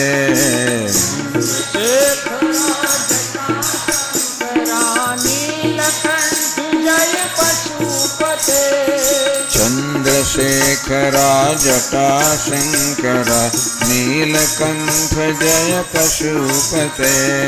चंद्रशेखरा जटाशंकरा, नीलकंठ जय पशुपते। बम बम बम भोला भोला, बम बम बम भोला भोला, बम बम भोला भोला, बम बम बम भोला भोला, बम बम भोला भोला, बम बम बम भोला भोला, बम विश्वनाथ जय अमरनाथ जय भूतनाथ जय उमापते विश्वनाथ जय अमरनाथ जय भूतनाथ जय उमापते बम बम बम भोला भोला बम बम बम भोला भोला चंद्रशेखरा जटाशंकर नीलकंठ जय पशुपते चंद्रशेखरा जटाशंकरा नीलकंठ जय पशुपते बम बम बम भोला भोला भोला बम बम बम भोला भोला बम बम बम भोला भोला भोला बम बम बम भोला